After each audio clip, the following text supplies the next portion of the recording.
ಮಕ್ಕಳಿಗೆ ಮತ್ತೆ ಇಂಟ್ರೊಡ್ಯೂಸ್ ಮಾಡಿ. ಸೊ ಮಕ್ಕಳೇ ನಮ್ಮ ಆಸ್ತಿ. ನಮ್ಗೆ ಯಾರಿಗೂ ಕೂಡ ಜಾಸ್ತಿ ಆಸ್ತಿ ಮಾಡುವಂಥ ಶಕ್ತಿ ಇಲ್ಲ. ನಮ್ಮ ಮಕ್ಕಳನ್ನೇ ನಾವು ಆಸ್ತಿಯನ್ನಾಗಿ ಮಾಡೋಣ ಅಂತ ಹೇಳ್ತಾ, ಮತ್ತೊಮ್ಮೆ ಊರಲ್ಲಿ ಕೆಲಸ ಮಾಡ್ತಾ ಇರುವಂಥ ಶಿಕ್ಷಕರಿಗೆ, ಊರಿನ ಹಿರಿಯರಿಗೆ, ಊರಿನ ಕಿರಿಯರಿಗೆ, ಹಳೆ ವಿದ್ಯಾರ್ಥಿಗಳಿಗೆ ಎಲ್ಲರಿಗೂ ಕೂಡ ನಿಮ್ಮ ಶಾಲೆಗೆ ಏನಾದರೂ ವ್ಯವಸ್ಥೆ ಬೇಕಿದ್ರೆ ಖಂಡಿತವಾಗಿಯೂ ನಾನಿದ್ರೆ ನಾನು ಏನು ಬೇಕಾದ್ರೂ ಮಾಡಿಕೊಡ್ತೀನಿ. ಶಿಕ್ಷಕರಿರ್ಬೋದು ಅಥವಾ ಬೇರೆ ಏನಾದರೂ ವ್ಯವಸ್ಥೆ ಇರ್ಬೋದು, ಅಥವಾ ಇಂಗ್ಲೀಷ್ ಮೀಡಿಯಂ ಸರ್ ಹೇಳಿದ್ರು ಇಂಗ್ಲೀಷ್ ಮೀಡಿಯಂ ಇರ್ಬೋದು, ಅನುದಾನಗಳೇನಾದರೂ ಬಂದಾಗ ಸ್ಪೆಷಲ್ ಆಗಿ ಅನುದಾನಗಳನ್ನು ಹಾಕ್ಕೊಡ್ಬೋದು ಇರ್ಬೋದು. ಯಾಕಂತಂದರೆ ನೀವು ನನ್ನ ಜೊತೆ ಕೈ ಜೋಡಿಸಿದಾಗ ನಾನು ನಿಮ್ಮ ಜೊತೆ ಕೈ ಜೋಡಿಸೋದು ನನ್ನ ಆದ್ಯ ಕರ್ತವ್ಯ ಆಗತ್ತೆ, ನಮ್ಮ ಇಡೀ ಡಿಪಾರ್ಟ್ಮೆಂಟ್ನ ಆದ್ಯ ಕರ್ತವ್ಯ ಅಂತ ಆಗತ್ತೆ ಅಂತ ಹೇಳ್ತಾ, ಮತ್ತೊಮ್ಮೆ ತಮ್ಮೆಲ್ಲರಿಗೂ ಕೂಡ ನಾನು ಇಲಾಖೆಯ ಪರವಾಗಿ ನಾನು ಅಭಿನಂದನೆಗಳನ್ನು ಸಲ್ಲಿಸ್ತಾ, ಧನ್ಯವಾದಗಳನ್ನ ತಿಳಿಸ್ತಾ ನನ್ನ ಮಾತು ಮುಗಿಸ್ತೇನೆ. Thank you so much. Jai Hind, Jai. ಇಷ್ಟೊಂದು ಅದ್ದೂರಿಯಾಗಿ ಸರ್ಕಾರಿ ಶಾಲೆಯಲ್ಲೂ ನಡೆಯುತ್ತೆ ಅನ್ನೋದಕ್ಕೆ ಇದೊಂದು ನಿದರ್ಶನ. ನನ್ನ ಹೆಸರು ಅಶ್ವಿನಿ ಅಂತ. ನಾನು ಸಹ ಹುಟ್ಟದಾಗಿಂದ LLB ಮಾಡೋವರೆಗೂ ಕನ್ನಡ ಮಾಧ್ಯಮದಲ್ಲೇ ಓದಿದಂತಹ ವಿದ್ಯಾರ್ಥಿನಿ ಮತ್ತು ಗ್ರಾಮೀಣ ವಿದ್ಯಾರ್ಥಿನಿ. ಇಂಗ್ಲೀಷ್ ಮಾಧ್ಯಮದಲ್ಲಿ ನಾನು ಓದಲಿಲ್ಲ, ಕನ್ನಡ ಮಾಧ್ಯಮದಲ್ಲೇ ಓದಿದ್ದು. ಒಂದೇ ಒಂದು ಚಿಕ್ಕ ಮಾತು ಅಂದರೆ, ನಾವು ಸಾಧನೆ ಮಾಡಲೇಬೇಕು ಅಂತ ಪಣ ತೊಟ್ಟು ಮನಸ್ಸಿಟ್ಟು ಕಷ್ಟಪಟ್ಟು ಓದಿದ್ರೆ ಯಾವ ಮಾಧ್ಯಮನೂ ಅಡ್ಡ ಬರೋದಿಲ್ಲ. ಯಾವ ಭಾಗದಿಂದ ನಾವು ಬಂದಿದ್ದೀವಿ ಅನ್ನೋದು ಸಹ ಅದು ತುಂಬ ಮ್ಯಾಟ್ರೇ ಆಗೋದಿಲ್ಲ. ನಾವೇನು ಶ್ರಮಪಟ್ಟು ಓದ್ತೀವಿ ಅಲ್ವಾ, ಅದು ಮಾತ್ರನೇ ಒಂದು ಕೊನೆಯ ಫಲಿತಾಂಶ ಆಗಿರುತ್ತೆ. ಮುಖ್ಯವಾಗಿ ಪೋಷಕರಿಗೆ ಹೇಳುವಂಥದ್ದು ಏನು ಅಂದರೆ, ನೀವು ಬೇರೆ ಖಾಸಗಿ ಶಾಲೆಗೆ ಹೋಗುವಂತಹ ವಿದ್ಯಾರ್ಥಿಗಳ ಪೋಷಕರ ಅವರ ಒಂದು ಮಾತುಗಳಿಗಾಗಿರಬಹುದು, ಅವರ ಒಂದು ನಡೆನುಡಿಗಳಿಗಾಗಿರಬಹುದು, ತಲೆ ಕೆಡಿಸ್ಕೊಳಕ್ಕೆ ಹೋಗಬೇಡಿ. ಓದುವಂಥ ಮಕ್ಕಳು ಎಲ್ಲಿದ್ರೂ ಓದ್ತಾರೆ, ಹೇಗಿದ್ರೂ ಚೆನ್ನಾಗಿ ಓದ್ತಾರೆ. ಅದಕ್ಕೆ ನಿದರ್ಶನ ನಾನು ಸಹ ಕೀಳ್ಕೊಪ್ಪ ಶಾಲೆಯಲ್ಲಿ ಒಂದು ಪ್ರಾಥಮಿಕ ಶಿಕ್ಷಣನ ಮುಗಿಸಿದಂಥವಳು. ಅರ ಮಾಧ್ಯಮ ಅನ್ನೋದು ಯಾವುದೂ ಅಡ್ಡಿನೇ ಬರೋದಿಲ್ಲ. ನೀವು ಸಾಧನೆ ಮಾಡಲೇಬೇಕು ಅಂತಿದ್ರೆ ನಿಮ್ಮ ಮಕ್ಕಳಿಗೆ ನೀವು ಇವಾಗಿಂದನೇ ಪ್ರೋತ್ಸಾಹ ಕೊಡಿ. ಶಶಿಕಲಾ ಮೇಡಮ್ ಅವ್ರು ಹೇಳ್ದಂಗೆ ಯಾವುದೇ ಒಂದು ಮಕ್ಕಳಿಗೆ ಫೋನ್ಗೆ ಅಡಿಕ್ಷನ್ ಮಾಡೋ ಥರ ನೀವು ಇದು ಮಾಡ್ಕೋಬೇಡಿ. ಮಕ್ಕಳ ಜೊತೆ ದಿನ ಒಂದಷ್ಟು ಸಮಯವನ್ನು ಮೀಸಲಿಟ್ಟು ಮಕ್ಕಳಿಗೆ ಒಂದಷ್ಟು ನಿಮ್ಮಿಂದ ಏನಾಗುತ್ತೋ ಅದನ್ನು ಹೇಳ್ಕೊಡಿ. ಸಾಧ್ಯ ಆಗಲ್ಲ ಅಂತಂದರೆ ಟ್ಯೂಷನ್ಸ್ಗೆ ಮಕ್ಕಳನ್ನ ಸೇರಿಸಿ ಚೆನ್ನಾಗಿ ಓದಿಸಿ. ಸರ್ಕಾರಿ ಶಾಲೆಗಳನ್ನ ಬೆಳೆಸಿ ಉಳಿಸಿ. ಸರ್ಕಾರಿ ಶಾಲೆಯಲ್ಲಿ ಓದೋಂಥ ಯಾವ ಮಕ್ಕಳನ್ನು ಯಾವುದರಲ್ಲೂ ಕಡಿಮೆ ಆಗೋದು ಇಲ್ಲ. ವರ್ಷ ಅಂದರೆ ಸ್ಕೂಲ್ ಡೇ ಅನ್ನ ಮಾಡ್ತಿದ್ದೀರಿ. ತಮ್ಮೆಲ್ಲರೂ ಕೂಡ ನಾವೆಲ್ಲ ಗೌರ್ಮೆಂಟ್ ಸ್ಕೂಲಲ್ಲಿ ಓದಿ ಬಂದವರು.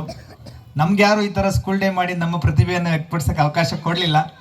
ಆದರೆ ದೇವಗಾನಹಳ್ಳಿಯ ಫಸ್ಟೇ ಹೇಳ್ತಾ ಇದ್ರು ನಮ್ಮ ಮಾಸ್ಟ್ರು, ದೇವರ ಗಾನವನ್ನು ಆಡ್ತಕ್ಕಂಥ ದೇವಗಾನಹಳ್ಳಿ. ಈ ದೇವಗಾನಹಳ್ಳಿಯಲ್ಲಿ ಮಕ್ಕಳಿಗೆ ಪ್ರತಿಭೆಯನ್ನು ಹೊರಹೊಮ್ಮಕ್ಕೆ ಅವಕಾಶವನ್ನು ಮಾಡಿಕೊಟ್ಟಿದ್ರಿ.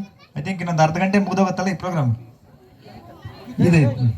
ಎಲ್ಲ ಕಾಯ್ತಾ ಇದ್ದೀರಿ. ಇವ್ರು ಏನು ಬೆಳಗ್ಗೆ ಆವಾಗಲೆಲ್ಲ ಮಾಸ್ಟರ್ ಮಾತಾಡಿದ್ರು, ಆಮೇಲೆ ಅವ್ರು ಮಾತಾಡಿದ್ವಿ, ಬರೀ ಕೇಳಿಸ್ಕೊಳ್ಳೋದಾಗಾಯ್ತು, ನಮ್ಮ ಮಕ್ಕಳು ಆಡೋದು ನೋಡಲಿಲ್ಲ ಅಂತೇಳಿ. ಒಂದು 20 ನಿಮಿಷ ಈ ಕಾರ್ಯಕ್ರಮ ಮುಗೀತದೆ. ಅದಕ್ಕೆ ಒಂದು ಆಳಕ್ಕೆ ಅವಕಾಶ ಮಾಡಿಕೊಡಿ. ನಮ್ಮಲ್ಲಿ 4 ಯುಗಗಳಿದ್ದಾವೆ. ಹಿಂದೂ ಧರ್ಮದ ಪ್ರಕಾರ 4 ಯುಗ ಬರ್ತದೆ. ಒಂದು ಕ್ರತುಯುಗ, 2 ದ್ವಾಪರ ಯುಗ, 3ನೇ ತ್ರೇತಾಯುಗ, ಇದು ಕಲಿಯುಗ. ಕ್ರತುಯುಗ ಅಂದರೆ ಯಾವುದು ಒಳ್ಳೆಯದು ಯಾವುದು ಕೆಟ್ಟದ್ದು ಅಂತ ಹುಟ್ಟುಕೊಂಡಂಥ ಕಾಲ ಕ್ರತುಯುಗ. ದ್ವಾಪರ ಯುಗ ಅಂದರೆ ರಾಮಾಯಣ ಕಾಲದಲ್ಲಿ ಯಾವ ಥರ ಇರಬೇಕು ಅಂತವನ್ನ ಒಬ್ಬ ವ್ಯಕ್ತಿ ಆದಮೇಲೆ ಯಾವ ಥರ ಜೀವನ ಮಾಡಬೇಕು ಅನ್ನೋದನ್ನು ಕಲಿಸ್ಕೊಟ್ಟಂಥ ಯುಗ. 3ನೇ ಯುಗ ತ್ರೇತಾಯುಗ, ಕೌರವರು ಪಾಂಡವರು, ಯುದ್ಧಗಳು, ಗಲಾಟೆ ಇನ್ನೆಲ್ಲವನ್ನ ಇದ್ದದ್ದು. ಇನ್ನು ಕಲಿಯುಗ 2 ಮಿಕ್ಸ್ ಇರ್ತಕ್ಕಂಥ ಯುಗ ಈ ಕಲಿಯುಗ. ನಮ್ಮ ಪೊಲೀಸನೇನಪ್ಪ ಇವರೆಲ್ಲ ಫಸ್ಟ್ ಮಾಸ್ಟ್ರು ಎಲ್ಲ ಡೀಟೇಲ್ ಆಗಿ ಹೇಳಿದ್ರು, ಹೇಗಿರಬೇಕು, ಹಾಗೆ ಅಂತ. ನಮ್ಮ ಶಶಿಕಲಾ ಮೇಡಮ್ ಅವ್ರು ಹೇಳಿದ್ರು, ಜಡ್ಜ್ ಮೇಡಮ್ ಹೇಳಿದ್ರು. ಈ ಪೊಲೀಸರು ನಾವು ಇನ್ನೇನು ಮಾತಾಡಂಗಿದೆ, ಎಲ್ಲ ಮಾತಾಡಿದ್ದೆಲ್ಲ ಆಗಿದೆ. ನಮ್ದೊಂದು ವಿನಂತಿ ಏನಂದರೆ, ನಾವೆಲ್ಲ ಈ ಸಮಾಜಕ್ಕೆ ಬರಬೇಕಾದ್ರೆ ಮೊದಲನೇದು ತಂದೆ ತಾಯಿಗಳಿಂದ ಬರ್ತೀವಿ. ಮೊದಲ ಗುರು ಯಾರು? ತಾಯಿನೇ ನಮಗೆ ಮೊದಲ ಗುರು. ಅಲ್ಲಿ ಸರಿಯಾಗಿ ಪಾಠ ಕಲ್ತ್ಬಿಟ್ರೆ ಮಕ್ಕಳು, 2ನೇ ಸ್ಟೆಪ್ಪು ಸ್ಕೂಲಲ್ಲಿ ಏನೋ ಕಲಿಯೋ ಅವಶ್ಯಕತೆ ಇಲ್ಲ. ಸಂಸ್ಕಾರ, ವಿದ್ಯೆ ಎಲ್ಲ ಕಲ್ತ್ಕೊಂಡಾಗುತ್ತೆ. 2ನೇ ಸ್ಟೆಪ್ ಯಾವುದು? ಸ್ಕೂಲು. ಶಾಲೆಯಲ್ಲಿ ಸರಿಯಾಗಿ ಕೆಲಸ ಮಾಡಿಬಿಟ್ರೆ ಟೀಚರ್ಸು, ಅಥವಾ ಸಂಸ್ಕಾರ ಸರಿಯಾಗಿ ಆಗ್ಬಿಟ್ರೆ ಅಲ್ಲಿಗೂ ಅವಶ್ಯಕತೆ ಇಲ್ಲ. 3ನೇದೇನು? ಸಮಾಜ. ನಮ್ಮೂರವರು, ಇದು ಚೆಂದಾಗಿ ಅವ್ರಿಗೆ ಬುದ್ಧಿ ಹೇಳ್ಬಿಟ್ರೆ ಹಿಂಗೆ ಬದುಕು ಆಗ್ಬೇಕು ಅಂತ ಹೇಳ್ಬಿಟ್ರೆ 3ನೇ ಸ್ಟೆಪ್ಪು ಕ್ಲಿಯರ್ ಆದರೆ ಇನ್ನು 4ನೇ ಸ್ಟೆಪ್ಪು ನಾವೇ. ಯಾರು? ಪೊಲೀಸರು. ಫಸ್ಟ್ ಸ್ಟೆಪ್ಪು ಮನೆ, 2ನೇ ಸ್ಟೆಪ್ ಸ್ಕೂಲು, 3ನೇ ಸ್ಟೆಪ್ ಸಮಾಜ.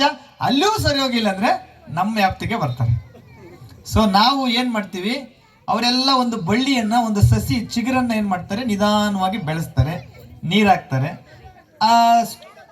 ಅಮ್ಮ ಆಗ್ತಾಳೆ ಫಸ್ಟು, ಆಮೇಲೆ ಟೀಚರ್ ಆಗ್ತಾರೆ, ಆಮೇಲೆ ಸಮಾಜ ಆಗುತ್ತೆ.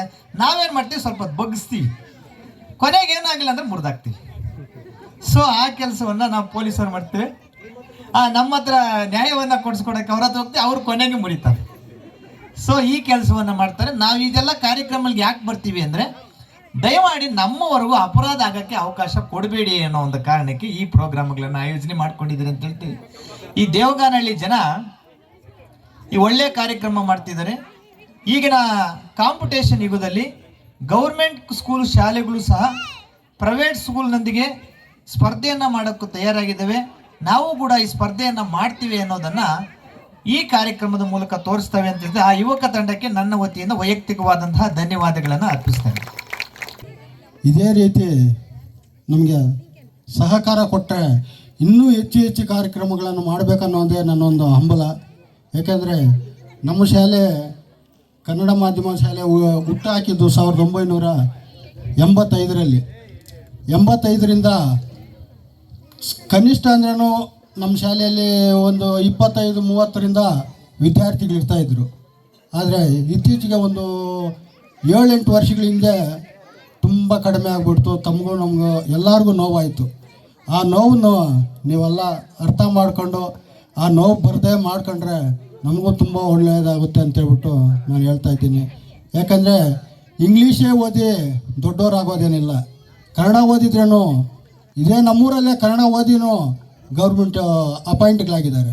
ಇದೇ ಥರ ಅಶ್ವಿನಿ ಮೇಡಮ್ ಅನ್ನೋರು ಅಷ್ಟೇ, ನಮ್ಮ ಸಾಹೇಬರು ಅಷ್ಟೇ ಕನ್ನಡ ಮಾಧ್ಯಮದಲ್ಲಿ ಓದಿ ಬಂದಿರೋರು. ಅದನ್ನು ಅರ್ಥ ಮಾಡ್ಕೊಂಡ್ರೆ ನಮ್ಮ ತಂದೆ ತಾಯಿ ಒಳ್ಳೇದಾಗುತ್ತೆ. ಯಾಕಂದರೆ ಇವತ್ತು ಒಂದು ಸ್ಕೂಲ್ಗೆ ಹೋಗ್ಬೇಕಂದ್ರೆ, ಒಂದು ಪ್ರೈವೇಟ್ ಸ್ಕೂಲ್ ಸೇರಿಸ್ಬೇಕಂದ್ರೆ 30,000, 40,000, 50,000 ಡೊನೇಷನ್ ಕಟ್ಟಬೇಕು. ಅದನ್ನೇ ಆ 40,000, 50,000 ತಗೊಂಡು ಆ ಮಕ್ಕಳ ಹೆಸರಲ್ಲಿ ಹಾಕ್ರಿ. ಆ ಮಕ್ಕಳ ಹೆಸರಲ್ಲಿ ಹಾಕಿದರೆ ಅವರೇ ಒಂದು ದಿವಸ ಲಕ್ಷಾಧೀಶ್ವರ ಆಗ್ತಾರೆ. ಅರ್ಥ ಮಾಡ್ಕೊಳ್ಳಿ. ಸುಮ್ಮನೆ ಎತ್ಕೊಂಡೋಗಿ ಅಲ್ಲಿ ಸುರಿಯೋದಕ್ಕಿಂತ ಇಲ್ಲಿ ನೀವೇ ಬೆಳೆಸಿ.